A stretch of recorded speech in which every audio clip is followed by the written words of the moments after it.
بسم اللہ الرحمن الرحیم۔ اصول ستہ یعنی دین کے 6 بنیادی اصول،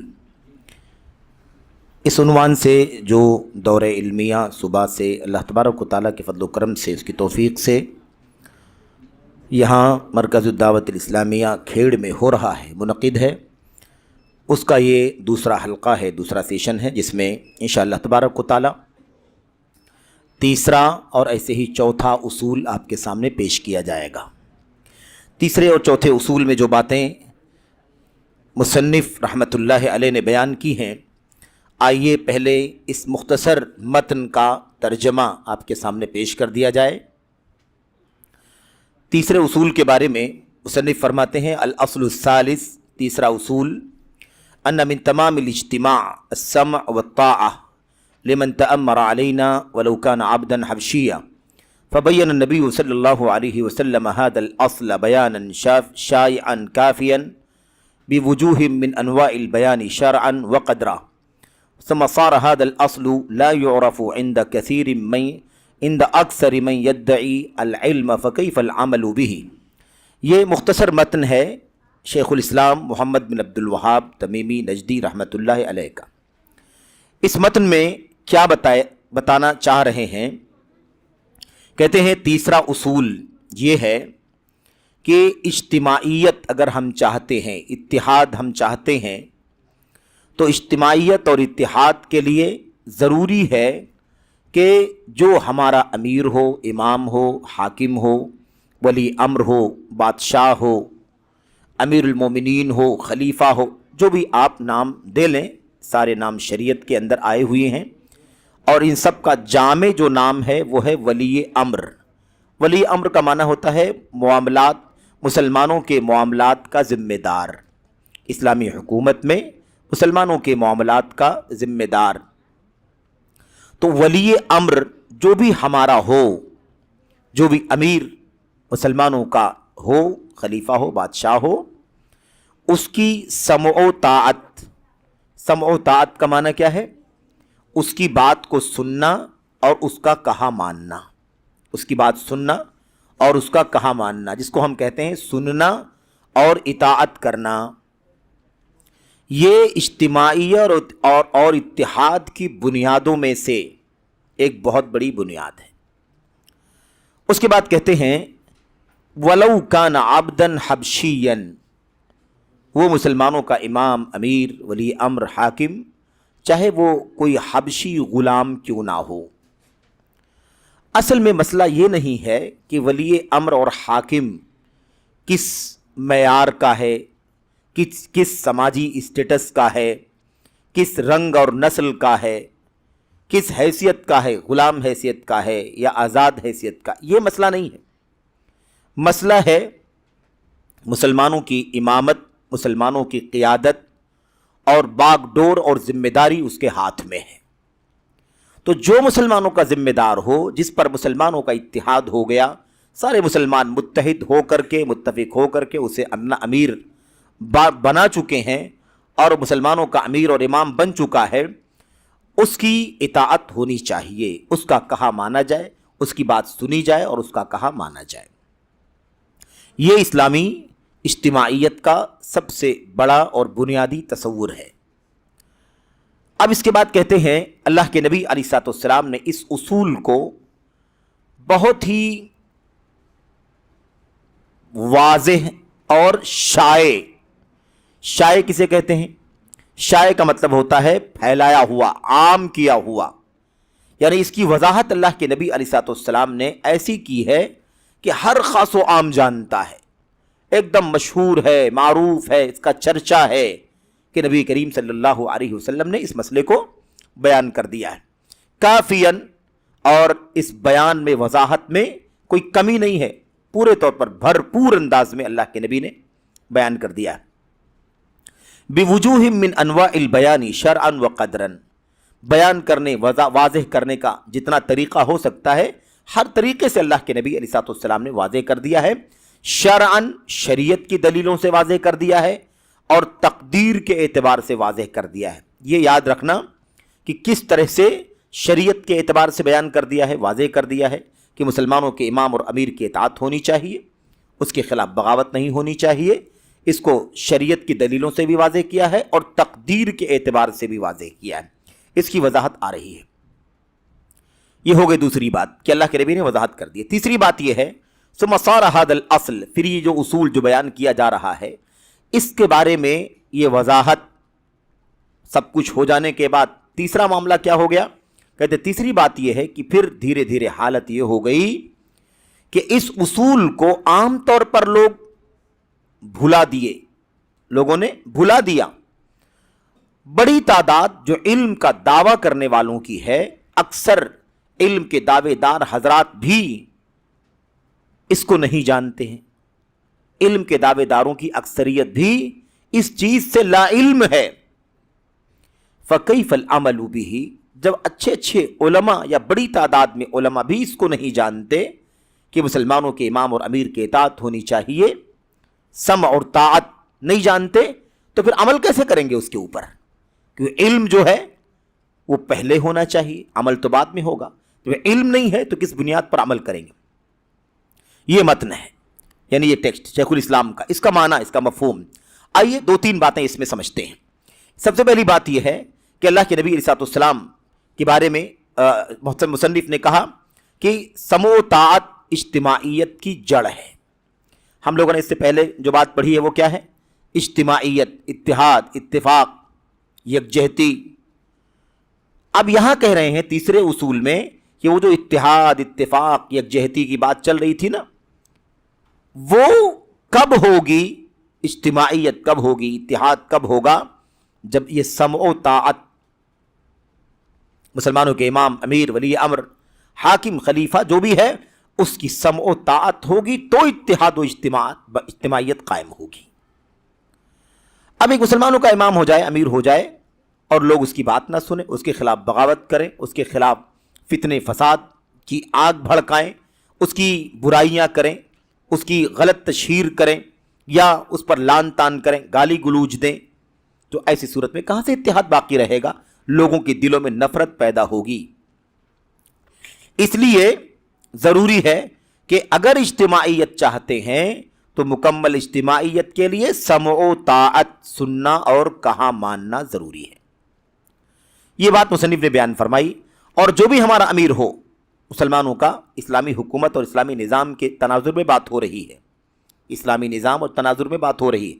ابھی آئے گی بات، جہاں ہم اس ملک میں رہتے ہیں، جہاں اسلامی نظام نہیں ہے، یہاں پر یہ اجتماعیت کس معنی میں ہوگی اور یہ اجتماعیت کیسے ہم عملی طور پر اس کو برپا کر پائیں گے، اس کا کیا ضابطہ ہوگا. تو جو بھی اسلامی حکومت میں جو بھی امیر ہو، امام ہو، خلیفہ ہو، بادشاہ ہو، چاہے وہ غلام ہی کیوں نہ ہو، حبشی غلام جس کو حقیر سمجھا جاتا ہے، کالا کلوٹا، کوئی اس کی حیثیت نہیں. اللہ کے نبی فرماتے ہیں اطاعت کا معاملہ، سننے اور اطاعت کرنے کا معاملہ اتنا امپورٹنٹ ہے کہ کسی بھی حیثیت کا ہو، غلام کیوں نہ ہو حبشہ کا، اس کو بھی اگر وہ امیر ہو گیا ہے تو اپنا امیر ماننا ہے، اس کی بات سننا ہے، اس کی اطاعت کرنی ہے. یہ بات اللہ کے نبی علیہ الصلوۃ والسلام نے کہہ دی. اور یہ جب تک نہیں ہوگا تب تک اتحاد، اجتماعیت، یکجہتی نہیں ہو سکتی.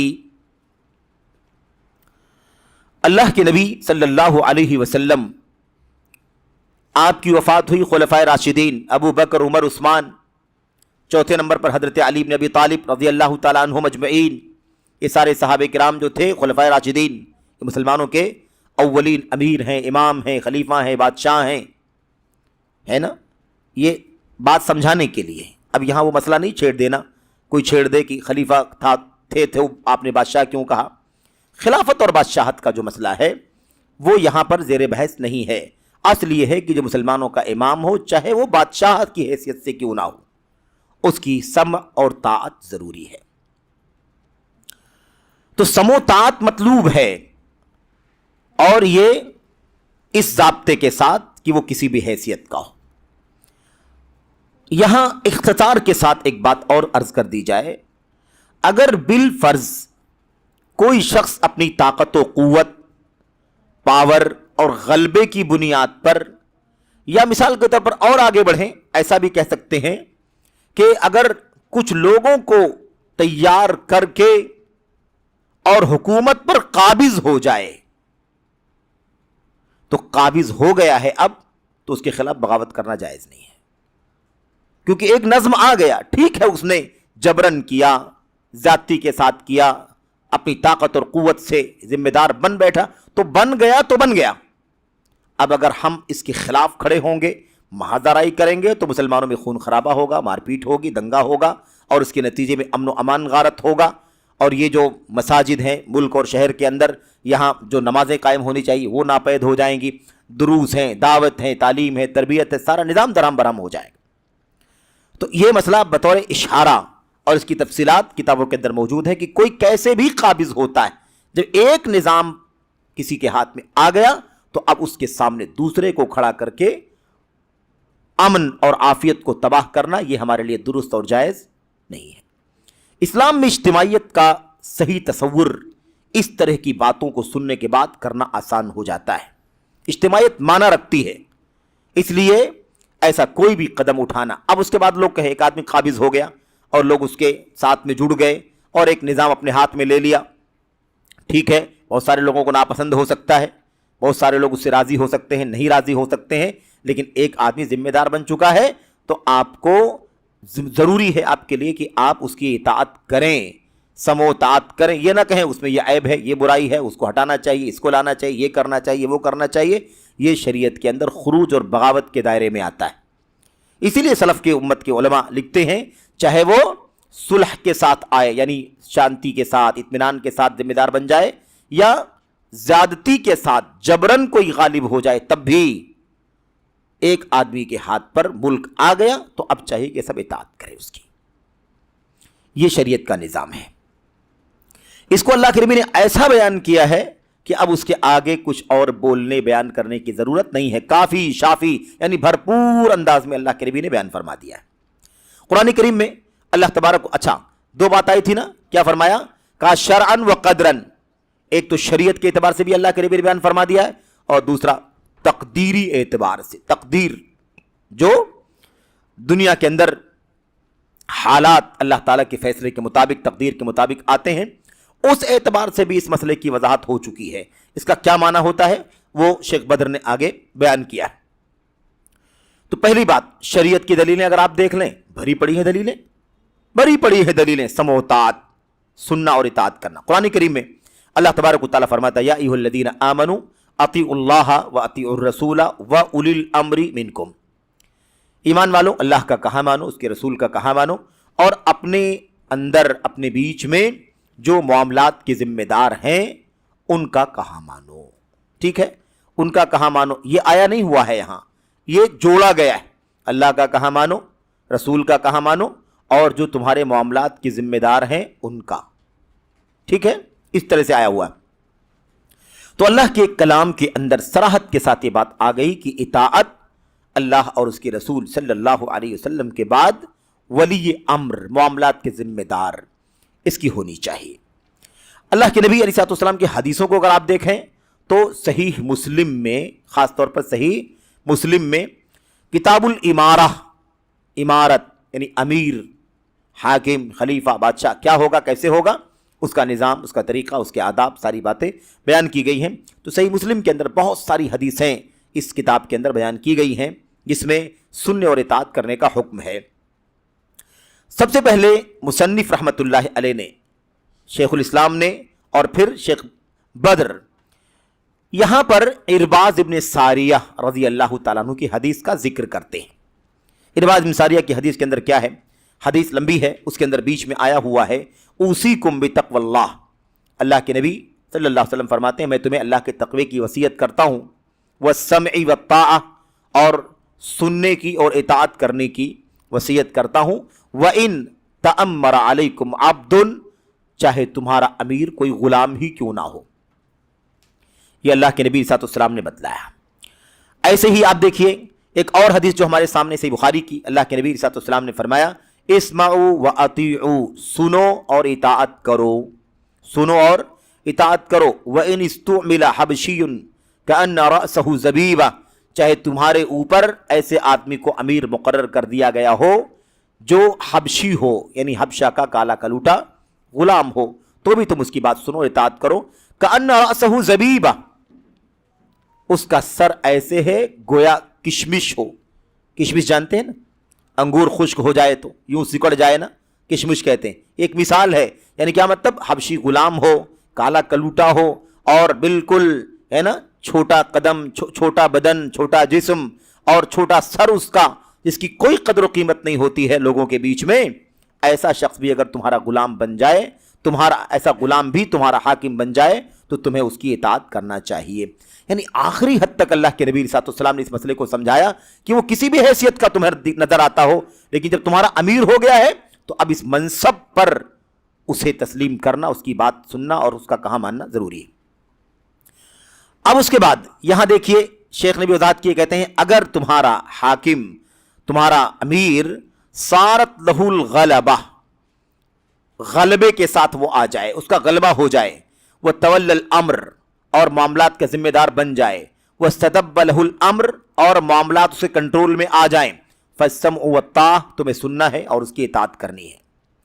یہ باتیں آپ سوچ رہے ہوں گے کہ ہندوستان میں ہم بیٹھے ہیں، یہ سب بات کرنے کی کیا ضرورت ہے؟ لیکن اس کی ضرورت ہے، کیونکہ یہ مسئلہ ہم سمجھیں گے تو اپنے ملک اور وطن کے اندر بھی اجتماعیت کا معنی سمجھنے میں آسانی ہوگی کہ یہاں اپنے ملک اور وطن کے اندر کیسے اجتماعیت کی زندگی گزاریں، کیسے سمع و طاعت کا کیا مطلب ہوتا ہے.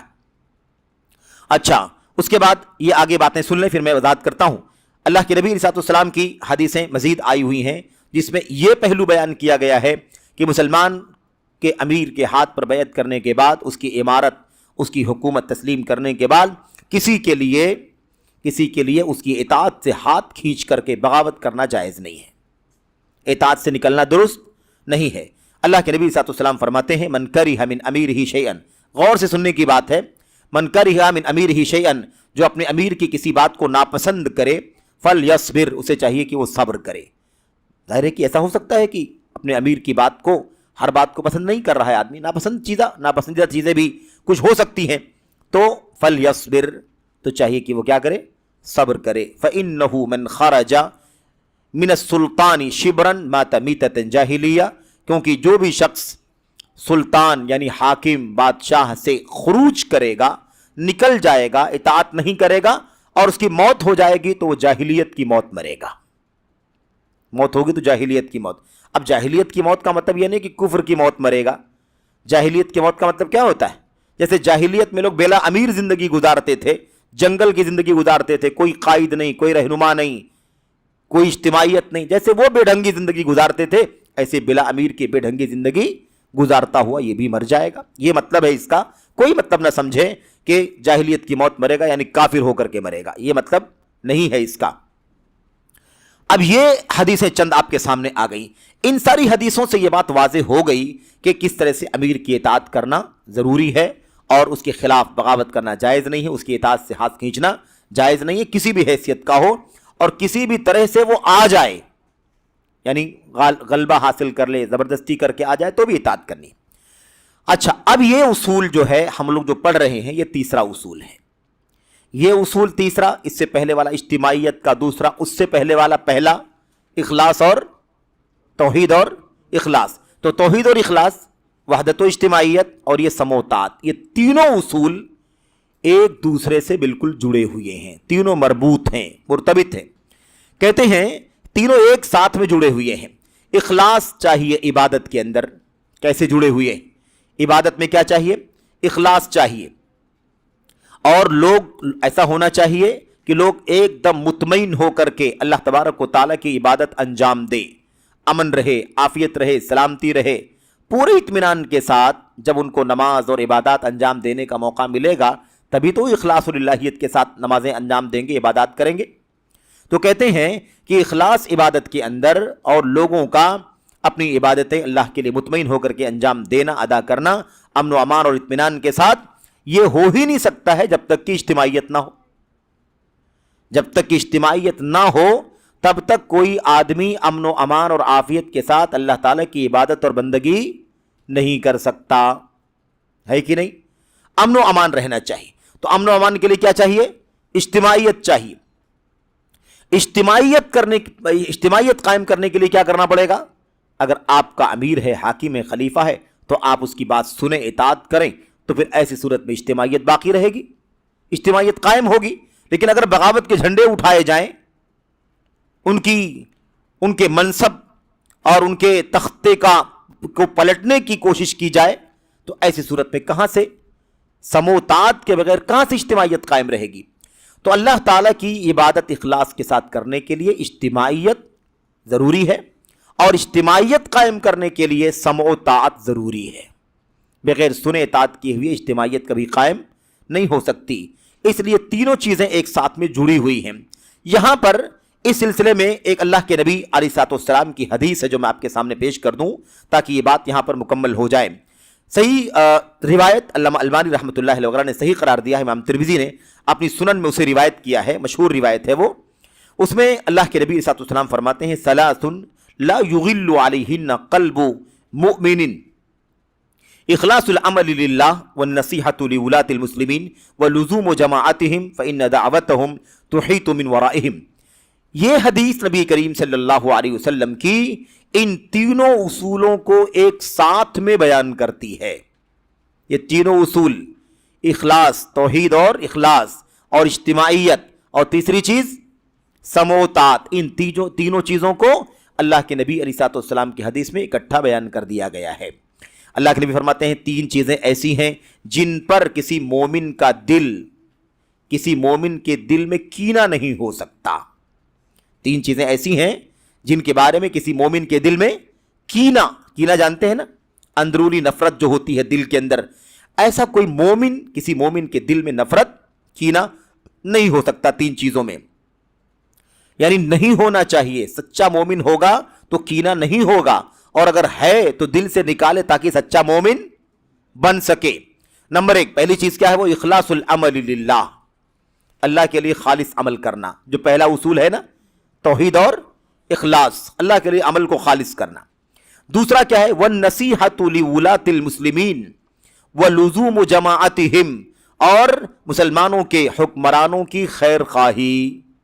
مسلمانوں کے حکمرانوں کی خیر خواہی. اب مسلمانوں کے حکمرانوں کی خیر خواہی جب ہم کریں گے تب جا کر کے مسلمانوں کی ملک میں، مملکت میں اتحاد پیدا ہوگا.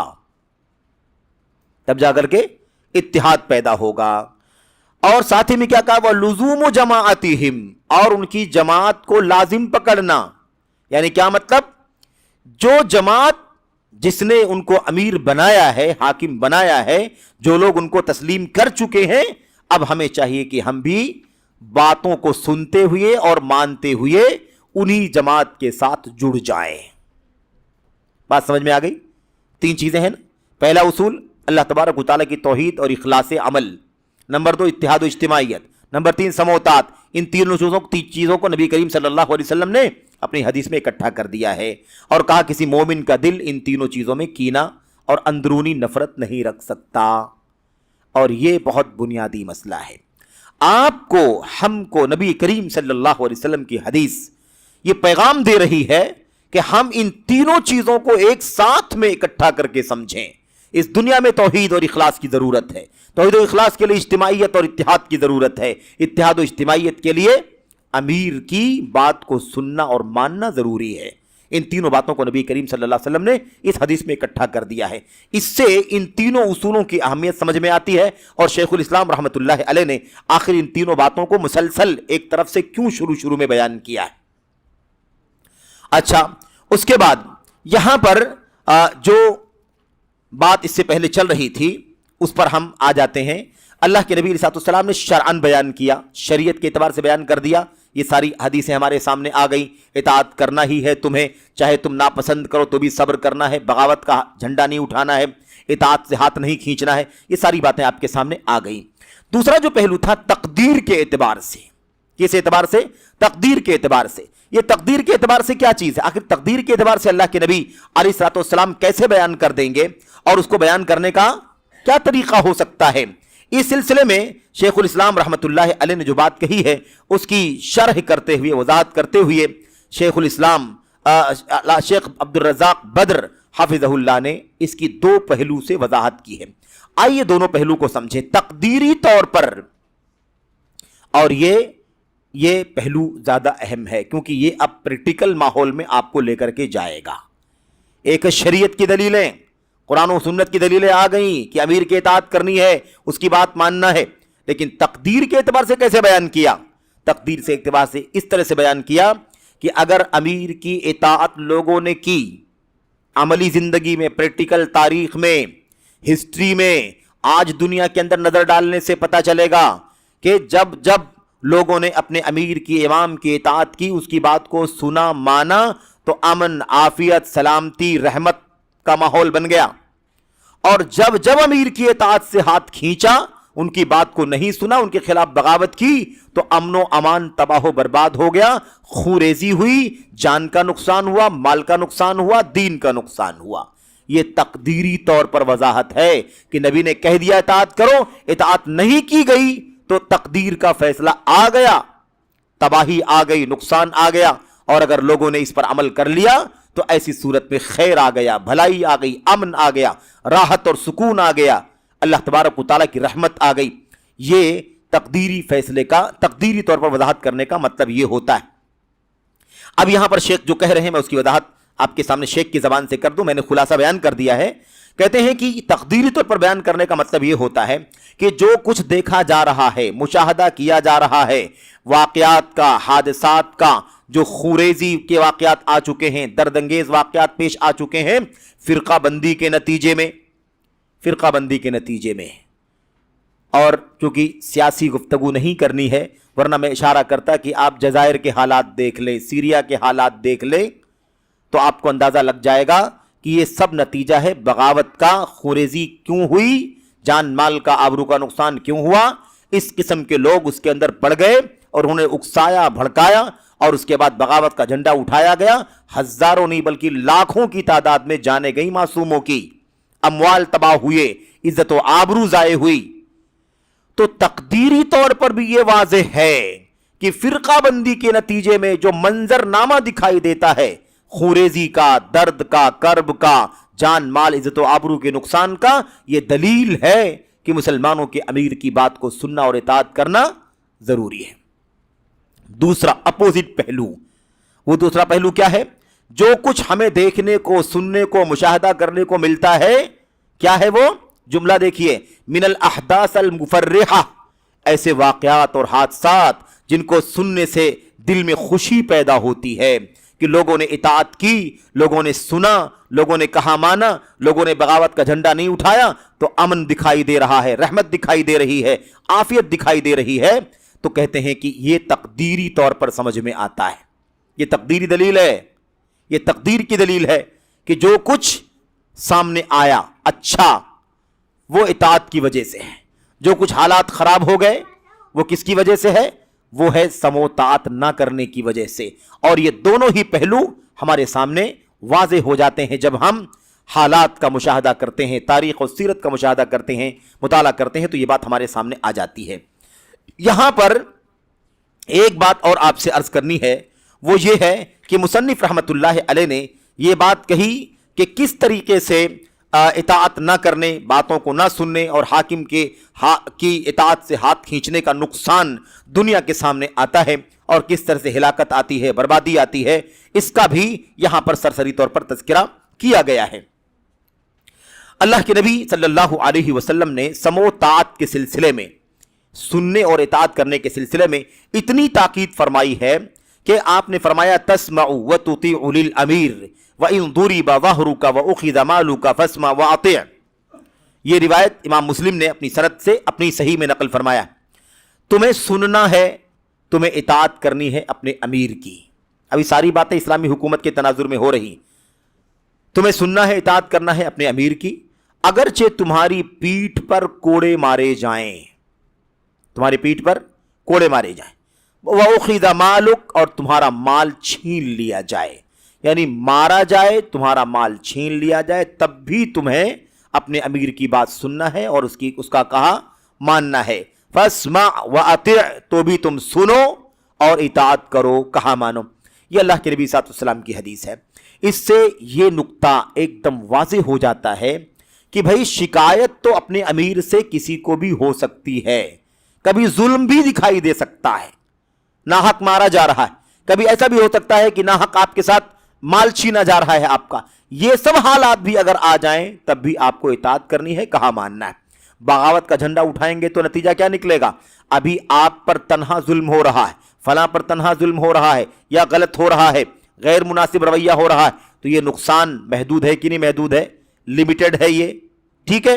لیکن اگر کوئی بغاوت کا جھنڈا اٹھائے، اس کو مارا جا رہا ہے، ہم اس کا تختہ پلٹ دیں گے، تو تختہ پلٹنے کا جو فیصلہ کریں گے لوگ، اس کے نتیجے میں کتنی مار ہوگی، کتنی جان جائے گی، کتنا مال تباہ ہوگا۔ اس لیے شریعت اسلامیہ آئی ہے مصلحتوں کو حاصل کرنے کے لیے اور فساد کو دور کرنے کے لیے۔ اگر مصلحتیں حاصل ہو جائے پوری، الحمدللہ، فساد پورا بچ جائے، دور ہو جائے، الحمدللہ، لیکن اگر پوری بھلائی حاصل نہ ہو تو کم از کم جتنی بھلائی حاصل ہو اتنی تو حاصل کی جائے گی۔ پورا فساد دور نہ ہو تو جتنا فساد دور ہو اتنا تو دور کیا جائے گا۔ اس لیے یاد رہے، جب کوئی بھی مسئلہ اسلامی تاریخ کے تناظر میں آتا ہے، اسی اصول پر چلا جاتا ہے کہ مصلحتیں شریعت اسلامیہ چاہتی ہیں۔ علامہ صالح بن عبدالعزیز آل شیخ، جو اس سے پہلے سعودی منسٹری کے وزیر تھے، ابھی تو شیخ عبداللطیف آل شیخ ہیں وزیر الشؤون الاسلامیہ، ان سے پہلے شیخ صالح بن عبدالعزیز آل شیخ تھے، انہوں نے اپنی کتاب کے اندر بڑی وضاحت سے لکھا ہے اس مسئلے کو کہ شریعت اسلامیہ کا جو اصل جو مزاج ہے وہ یہ کہ شریعت بھلائی، خیر، صلاح، نیکی، اچھائی اسے کھینچنے کے لیے آئی ہے، اور شر، فساد، برائیاں اور ایسے ہی منفیات کو دور کرنے کے لیے آئی ہے۔ اسی اصول پر چلتی ہے، اسی لیے اسی اصول پر ہمیشہ ایک مسلمان کو چلنا چاہیے۔ اب یہاں پر ٹھیک ہے ایک آدمی پر ظلم ہو رہا ہے، یہ غیر مناسب ہے، درست نہیں ہے، لیکن اس کے بعد اگر ہم بغاوت کا قدم اٹھائیں گے تو اس سے زیادہ برا ہوگا کہ نہیں برا ہوگا؟ تو شریعت اس کی اجازت نہیں دیتی ہے جو اس سے زیادہ برا ہو جائے، اس لیے اس سے بچنے کی ضرورت ہے۔ یہ ہو گئی بات، اور آخری جو بات ہے وہ یہ ہے کہ لوگ کہتے ہیں کہ ظلم ہو رہا ہے، زیادتی ہو رہی ہے، مار پیٹ ہے، ناانصافی ہو رہی ہے، فلاں کے ساتھ زیادتی، فلاں کے ساتھ زیادتی، آخر کب تک صبر کریں؟ یہ بھی بڑا مسئلہ ہے نا، بڑا مسئلہ ہے۔ آدمی اپنے جرائم کا حساب نہیں لیتا، لیکن دوسروں کے جرائم کا حساب ہے، دوسروں کے معاصی منکرات کا حساب بہت جلدی لیتا ہے، اور اس وقت یہ بھی نہیں فیصلہ کرتا ہے، یہ بھی نہیں سمجھ پاتا ہے کہ سامنے والے کے سلسلے میں اس کے تئیں ہماری ذمہ داریاں کیا ہیں شریعت کے اندر، بس وہ فوری طور پر اس طرح کی بات کرنا شروع کر دیتا۔ کب تک صبر کریں؟ کب تک صبر کریں؟ اس کا جواب نبی کریم صلی اللہ علیہ وسلم نے دے دیا ہے۔ آپ نے فرمایا اتقوا اللہ واصبروا حتی یستریح بر او یستراح من فاجر وعلیکم بالجماعہ فإن اللہ لا یجمع امت محمد علی ضلالہ۔ اللہ کے نبی نے فرمایا اللہ سے ڈرو، صبر کرو، یہاں تک، کہاں تک صبر کرنا ہے بھائی؟ کہاں تک صبر کرنا ہے؟ حتی یستریح بر، یہاں تک کہ نیک آدمی کو راحت مل جائے، او یستراح من فاجر، یا ایک بد عمل سے لوگوں کو راحت مل جائے۔ یہاں تک کہ کسی آدمی کو، ایک نیک آدمی کو راحت مل جائے، یا دوسروں کو اس سے راحت مل جائے، فاجر اور بد عمل سے۔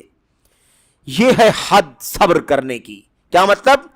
جب تک اس پر جس پر ظلم ہو رہا ہے اس کو راحت نہ مل جائے، صبر کرتے رہو، صبر کرتے رہو، صبر کرتے رہو، اور یہاں تک کہ یا اللہ کے نبی نے کیا فرمایا؟ یستراح من فاجر، کسی بد عمل سے راحت حاصل کر لی جائے۔ یعنی آپ کو آخری حد تک جب تک حالات معمول پر نہ آ جائیں، آپ کو کوئی بے صبری کا قدم نہیں اٹھانا ہے۔ لوگ کہتے ہیں ایک بار سمجھایا، دو بار سمجھایا، نہیں مان رہے، اس لیے میں نے بغاوت کا جھنڈا اٹھا لیا۔ آپ نے غلط کیا، کیونکہ آپ نے کیسے طے کر لیا کہ بغاوت کا ٹائم آ گیا؟ حاکم کے خلاف گالی گلوچ کرنے کا ٹائم آ گیا، ولی امر کے خلاف لوگوں کو اکسانے بھڑکانے، ان کے دلوں میں نفرت پیدا کرنے کا ٹائم آ گیا۔ کیسے آپ نے فیصلہ کر لیا؟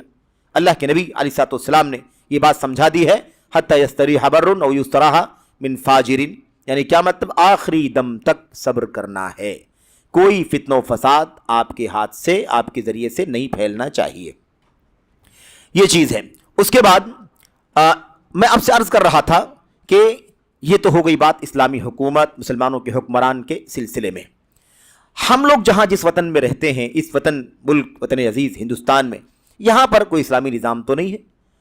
یہ ایک سیکولر، ایک جمہوری نظام ہے، ڈیموکریسی. اور یہاں پر ڈیموکریسی کا معنی یہ ہوتا ہے کہ ہر ایک کو اپنے اپنے دین دھرم عقیدے پر رہنے کی آزادی ہے، رخصت ہے، اور ملک کے اندر کسی کے خلاف کوئی بھی روک تھام یا اس طرح سے ٹارچر کرنے یا زیادتی کرنے کا معاملہ نہیں ہو سکتا ہے. یہ اصل ملک کا آئین ہے. اب اس سلسلے میں اس طرح کے ماحول میں کون سی جماعت، کون سی اجتماعیت کہاں سے پیدا کریں گے؟ ظاہر سی بات ہے، ملک کے اندر ہر دھرم کے لوگ، ہر مذہب کے لوگ، ہر کلچر کے لوگ رہتے. تو ایسی صورت میں اجتماعیت کا معنی کیا ہوتا ہے؟ اجتماعیت کا معنی اس صورت میں کیا ہوتا ہے کہ جو بھی اسلام سے نسبت رکھنے والی جماعتیں، فرقے، ٹولیاں جو بھی ہیں، ان میں ہمیں اجتماعیت کا معنی، ابھی آپ آزاد خالی ذہن ہو کر کے مسئلے کو سمجھیں. ایسے ملک میں ہماری ذمہ داری ہے اجتماعیت، اتحاد کے معنی کو سمجھنے کے لیے کہ جو اسلام سے نسبت رکھنے والے لوگ ہیں ان میں کون سے لوگ ہیں جو اللہ کی کتاب، نبی کی سنت اور صحابہ کرام اور تابعین اور سلف صالحین کی راہ پر، ان کے فہم پر، دین پر عمل کرنے کے لیے اور دین کا علم حاصل کرنے کے لیے، اسی پر عمل کرنے کے لیے اور اسی کی لوگوں کو دعوت دینے کے لیے تیار ہیں. کون لوگ ہیں؟ جو بھی اسلام کے نام لینے والے فرقوں میں سے، جو بھی اللہ کی کتاب، نبی کی سنت، صحابہ کرام کی فقہ و فہم پر علم حاصل کرتے ہوں، عمل کرتے ہوں، اس کی دعوت دیتے ہوں، اس جماعت کے ساتھ جڑ جایا جائے، اس کے ساتھ رہا جائے. اس کا جو بھی نظام ہے، جو بھی سسٹم ہے، جو بھی اس کا قائد ہے، امام ہے، امیر ہے، یا جو بھی ہے، اگر کوئی نہیں ہے بحیثیت امیر یا بحیثیت قائد، اگر فرض کرو کہیں کوئی نہیں ہے، ایسا بھی ہو سکتا ہے، تو وہ جو لوگ اس مشن اور منہج پر کام کرنے والے لوگ ہیں، اسی منہج اور مشن والوں کے ساتھ وابستہ ہو کر کے زندگی گزارنا چاہیے. یہ معنوی وحدت ہے ایسی جگہوں کے لیے جہاں پر کوئی اسلامی نظام اور مسلمانوں کا امام نہیں ہے.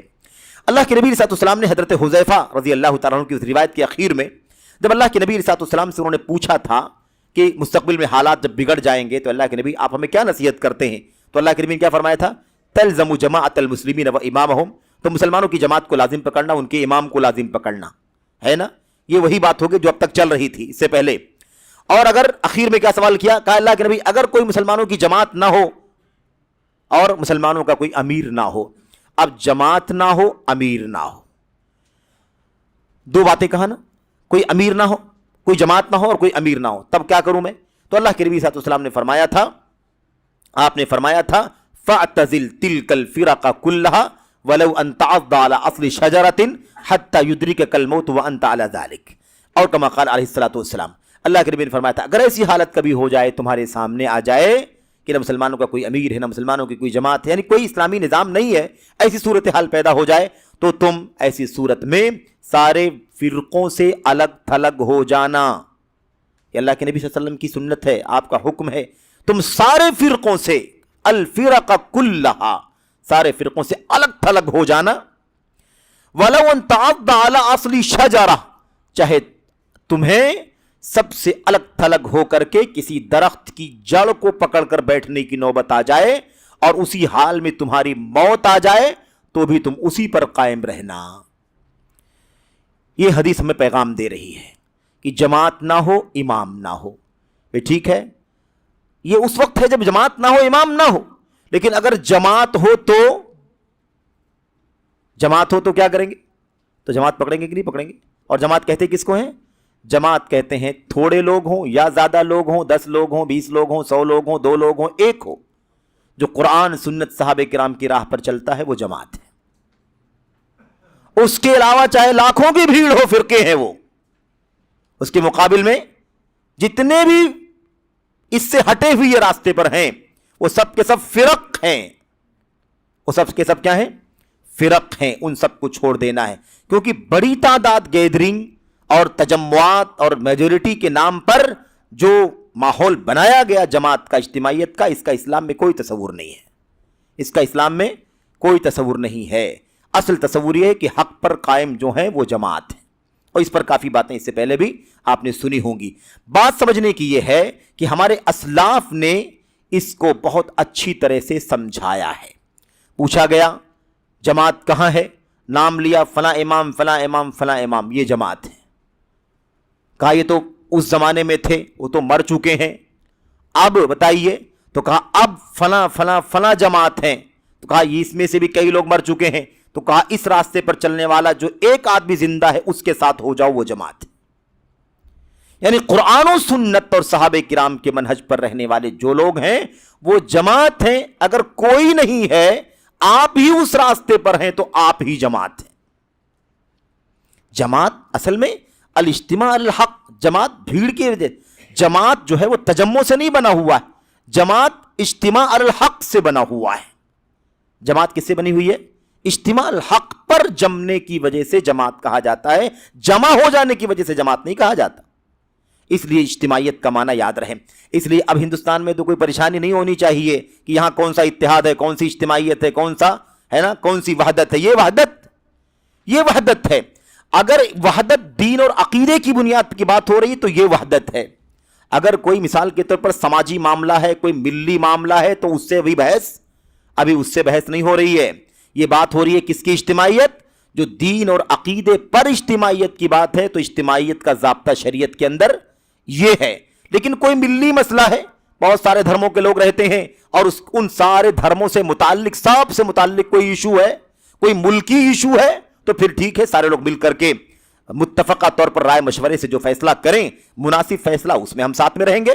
لیکن دین اور عقیدے کے معاملے میں اجتماعیت کا معنی ہوتا ہے کتاب و سنت اور سلف صالحین کی راہ پر چلنے والی جماعت کے ساتھ آپ ہو جائیں۔ اگر کوئی اس کی قیادت اور جماعت اور امام اور امیر ہے، الحمدللہ اس سے آپ وابستہ رہیں، محبت کریں، تعاون کریں، وقت سے، مال سے، ساری صلاحیت سے، اور اس مشن کے لیے ہر طرح کی قربانی دینے کے لیے تیار رہیے۔ اور یاد رکھیں، یہاں بھی اس کے خلاف اگر آپ کھڑے ہوئے، کسی اور فکر، کسی اور رائے اور کسی اور ڈگر پر اگر آپ چلے، تو جیسے وہاں بغاوت کا معنی بنتا ہے، ایسے یہاں بھی بغاوت کا معنی بنتا ہے۔ وہاں ملک اور ملت میں تباہی پیدا ہوگی، یہاں دین اور عقیدے کی تباہی پیدا ہوگی۔ اس لیے اس سے بچنے کی ضرورت ہے۔ یہ بالکل اختصار کے ساتھ ہم لوگوں نے یہ مسئلہ آپ کے سامنے پیش کیا ہے، اور اس سلسلے میں بہت ساری باتیں ہیں، اس میں علامہ شوکانی رحمۃ اللہ علیہ وغیرہ کا تذکرہ کیا گیا ہے، لیکن میں چاہتا ہوں کہ ان تمام باتوں سے ابھی اس وقت صرف نظر کرتے ہوئے اگلی موضوع کی طرف میں چلوں، اور ہمارے سامنے چوتھا جو اصول ہے، یہاں پر 3 اصول سرسری طور پر آپ کے سامنے پیش کر دیے گئے، یہ چوتھا اصول ہے۔ چوتھے اصول میں جیسا کہ آپ نے شروع میں آغاز میں پڑھا ہے کہ چوتھا اصول اس سلسلے میں ہے کہ سچے علماء کون ہیں، اور وہ لوگ کون ہیں جو سچے علماء نہیں ہیں لیکن سچے علماء سے مشابہت اختیار کر کے اپنے آپ کو علماء کی فہرست میں شامل کرتے ہیں۔ بات سمجھ میں آ گئی؟ چوتھا اصول کیا ہے؟ بیان العلم والعلماء والفقہ والفقہاء وبیان من تشبہ بہم ولیس منہم۔ کہتے ہیں چوتھا اصول یہ ہے، علم اور علماء، فقہ اور فقہاء، یعنی علم اور علم والے، اور فقہ اور فقہ والے، ان کی وضاحت۔ کون ہے یہ؟ سچا علم کون سا ہے؟ سچے علماء کون ہیں؟ اصل فقہ کیا ہے؟ اصل فقہاء کون ہے؟ اس کی وضاحت، اور اسی کے مقابل میں ان لوگوں کی وضاحت جو ان علماء اور فقہاء سے مشابہت اختیار کرتے ہیں، ولیس منہم، لیکن ان میں سے ہے نہیں۔ یہ ہے چوتھا اصول۔ اب یہ تو آج کل کا بہت بڑا مسئلہ ہے، سچے علماء کون ہیں اور علماء نما کون ہیں، علماء کون ہیں، متعالمین کون ہیں، یہ اس وقت کا بہت بڑا مسئلہ ہے۔ اور مسئلہ یہیں تک نہیں رہ جاتا ہے کہ کون علم والا ہے کون علم والا نہیں ہے، بہت سارے لوگ ہیں علم والے بھی نہیں ہیں، متعالم ہیں اور مشابہت اختیار کرنے والے ہیں، اور ساتھ ہی ساتھ بہت بڑے بڑے عقائد اور منہج کے فسادی بھی ہیں۔